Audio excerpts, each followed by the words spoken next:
Halo teman-teman semua ya, ketemu lagi dengan channelnya Mas Ragil, channel yang membahas tentang bagaimana kita berwirausaha di desa teman-teman ya. Oke. Nah, pada video kali ini saya mau menjawab pertanyaan-pertanyaan dari teman-teman semua ya. Kemarin yang ada di yang udah chat di WA ya, yang menanyakan bagaimana sih caranya ataupun syarat-syaratnya ataupun yang harus diperhatikan pada saat kita mau membuka usaha ATK dan fotokopi dalam hal penyewaan ruko ya. Jadi langkah apa yang harus kita perhatikan sebelum kita menyewa ruko untuk usaha ATK ataupun fotokopi kita nanti teman-teman ya. Oke. Karena ini sangat penting sekali khususnya buat pemula ya. Harus benar-benar diperhatikan masalah penyewaan ruko ini agar tidak terjadi hal-hal yang tidak diinginkan pada saat usaha kita nanti sudah dibuka teman-teman. Oke. Untuk itu terus simak videonya Mas Ragil sampai selesai. Jangan lupa untuk subscribe, like, dan share. Oke. Salam Wira Usaha.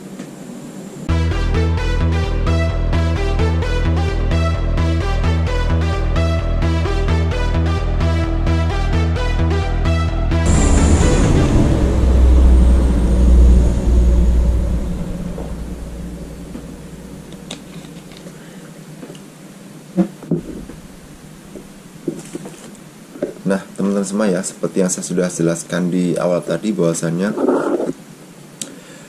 sebelum kita melakukan penyewaan ruko untuk membuka usaha ATK maupun fotokopi, itu kita harus ada beberapa hal yang harus kita perhatikan ya, ataupun kita pikirkan sebelum kita melakukan penyewaan ruko untuk usaha ATK kita. Yang pertama adalah kita lakukan survei dulu pada ruko tersebut teman-teman ya. Yang pertama adalah dari segi lokasinya. Jadi sebelum teman-teman mau menyewa ruko tersebut, teman-teman harus melihat bagaimana situasi di sekitar ruko yang akan kita sewa nanti. Apakah sesuai ataupun apakah maaf teman-teman, ada suara motor bisik. Jadi apakah lokasi yang akan kita buka tempat usaha TK nanti, apakah bisa sesuai dengan market ataupun pasar yang kita tuju teman-teman ya. Kalau rukonya di tempat yang sepi, kemudian jauh dari keramaian maupun lokasinya yang masuk ke dalam ya, sehingga untuk dunia bisnis atau aktivitas bisnis seperti perkantoran maupun anak-anak sekolah itu jarang, maka itu kurang cocok untuk kita lakukan penyewaan ruko di tempat tersebut teman-teman ya. Jadi yang pertama adalah teman-teman harus lihat dari lokasinya. Jadi teman-teman harus melakukan survei terhadap ruko tersebut, bagaimanakah lokasinya, apakah strategis untuk usaha nanti yang akan kita buka, yaitu usaha ATK maupun fotokopi maupun usaha-usaha lain yang sesuai dengan bidangnya teman-teman ya. Apakah sesuai atau tidak. Kalau memang tempatnya nggak sesuai dengan usaha ATK, tapi kalau kita membuka usaha yang lainnya seperti makanan ataupun kuliner, apakah tempatnya juga cocok, ya nggak apa-apa. Yang penting sesuaikan dengan usaha yang akan kita buka nanti teman-teman ya. Jadi kita harus bisa melihat lokasinya sesuai nggak ruko tersebut dengan pasar daripada usaha yang akan kita buka nanti teman-teman ya. Oke, itu yang pertama. Kemudian yang kedua adalah melihat kondisi rukonya. Jadi jangan sampai setelah deal melakukan tanda tangan kontrak terhadap penyewaan ruko, nggak taunya rukonya kondisinya kurang bagus ya teman-teman ya. Jadi teman-teman harus melihat situasi rukonya, kondisi rukonya, apakah banyak kebocoran kalau hujan, apakah dindingnya udah pada retak ataupun catnya sudah tidak bagus, mengelupas dan sebagainya, sehingga terlihat kurang menarik itu ya teman-teman ya. Jadi teman-teman juga harus melihat kondisi ruko dari segi fisiknya teman-teman ya. Kemudian dari bangunannya seperti apa, apakah kalau dilihat dari luar tuh kelihatan menarik atau tidak ya. Tapi kalau menarik itu otomatis akan membuat keindahan daripada toko kita nanti sangat bagus dan menarik perhatian daripada konsumen. Tapi kalau kondisinya kurang bagus dan terlihat kusam atau gimana, ya itu juga menjadi penilaian juga daripada konsumen yang akan datang ke toko kita nanti teman-teman ya. Oke, jadi harus diperhatikan dari segi kondisi fisik ruko tersebut teman-teman ya. Oke. Kemudian yang ketiga itu dari segi surat izin daripada bangunan tersebut teman-teman ya. Jangan sampai kita sudah melakukan tanda tangan kontrak, agak tahunya bangunannya itu tidak memiliki surat izin mendirikan bangunan atau IMB-nya tidak ada teman-teman ya. Sehingga ditakutkan nanti bisa menimbulkan masalah hukum di kebelakangnya nanti teman-teman. Jadi teman-teman harus juga melihat ataupun melakukan pengecekan daripada surat izin mendirikan bangunan daripada ruko tersebut teman-teman ya, agar tidak terjadi masalah ke belakangnya nanti. Oke. Kemudian yang keempat adalah teman-teman juga harus perhatikan dari segi akses jalannya. Jadi ruko itu juga memerlukan akses jalan itu ibaratnya dari segi luas parkirannya teman-teman ya.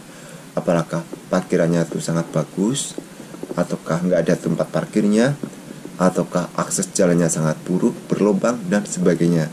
Karena salah satu fasilitas yang membuat konsumen itu mau datang ke toko kita yaitu juga dari segi akses jalan ataupun tempat parkir ya. Jadi kalau tempat parkirnya bagus, luas dan gampang untuk memarkirkan kendaraan, itu biasanya sangat menarik ataupun memudahkan konsumen yang akan datang ke toko kita, sehingga konsumen pun suka ataupun senang untuk datang ke toko kita. Tapi kalau akses jalan ataupun parkirannya itu kurang bagus, misalnya sempit, susah untuk memarkirkan kendaraan motor maupun mobil, itu juga akan membuat salah satu poin yang penilaiannya kurang bagus dari konsumen terhadap toko kita ya, sehingga kadang orang pun akan malas untuk datang ke toko kita. Jadi teman-teman juga harus memperhatikan dari segi akses tempat parkir ataupun akses jalan masuk ke toko kita ataupun ke ruko tempat kita penyewaan yang akan untuk buka usaha kita nanti teman-teman ya. Oke. Kemudian yang kelima adalah dari segi harga teman-teman ya. Jadi teman-teman kalau menyewa itu teman-teman juga harus memperhatikan dari segi jangka panjang ataupun durasi kontrak penyewaan teman-teman ya. Biasanya seorang pemilik ruko itu dia menginginkan penyewaannya dalam jangka waktu yang panjang ya, supaya untuk mengikat daripada calon daripada penyewa untuk menyewa dalam jangka yang panjang. Tapi yang harus kita pikirkan di sini adalah dari segi usaha kita teman-teman ya. Seandainya kita sudah menyewa ruko tersebut dalam jangka waktu ataupun durasi yang sangat panjang, tetapi pada akhirnya di tengah jalan ataupun kita baru membuka usaha beberapa bulan, nggak taunya prospeknya kurang bagus untuk usaha kita, otomatis itu juga akan membuat kendala bagi usaha kita nanti teman-teman. Jadi usahakan teman-teman mengambil durasi penyewaan itu menengah ataupun disesuaikan dengan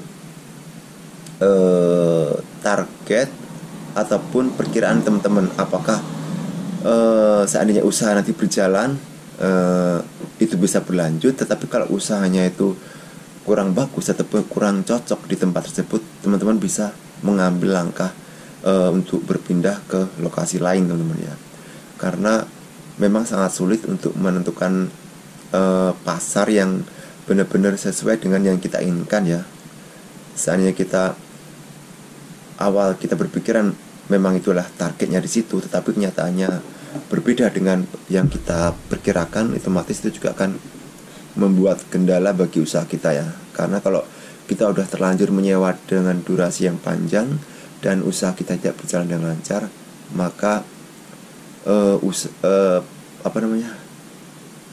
modal kita pun akan terpendam di situ dan kita akan mengalami kerugian karena perputaran uang kita macet tentunya, karena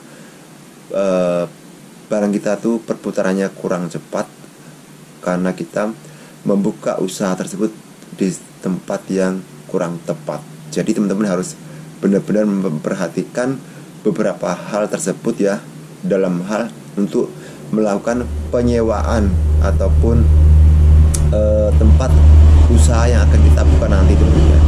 Dan terakhir teman-teman juga harus perhatikan dari segi budget atau modal kita ya. Jadi sesuaikanlah melakukan penyewaan itu dengan modal kita ya. Karena bagaimana juga usaha yang baru dimulai itu tidak langsung kita bisa memetik hasilnya teman-teman ya.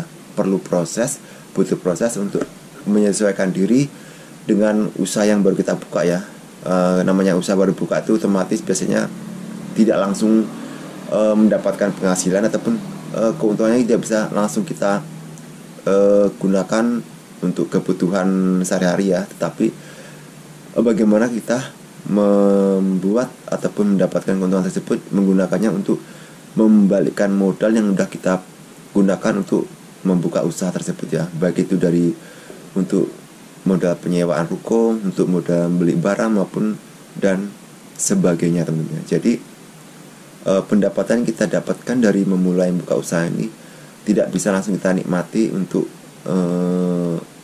hal-hal yang kebutuhan pribadi yang di luar daripada modal ya. Tapi kita harus gunakan dulu untuk membalikkan modal yang sudah kita keluarkan dalam untuk membuka usaha yang baru kita buka tersebut teman-teman. Oke. Nah, jadi teman-teman itu tadi beberapa hal yang harus teman-teman perhatikan dalam penyewaan ataupun untuk mau menyewa sebuah ruko dalam membuka usaha ATK maupun fotokopi maupun usaha-usaha lainnya ya. Jadi penting sekali buat teman-teman harus memperhatikan hal-hal beberapa poin yang sudah saya jelaskan di awal tadi teman-teman. Oke. Jadi mungkin itu aja untuk share pada video kali ini. Mudah-mudahan bisa bermanfaat buat teman-teman semua yang ingin membuka suatu usaha maupun usaha fotokopi dan ATK khususnya ya yang dibahas pada channel saya maupun usaha-usaha lainnya di bidang yang teman-teman geluti ya. Mudah-mudahan bisa bermanfaat. Jangan lupa untuk subscribe, like dan share. Oke. Salam wira usaha.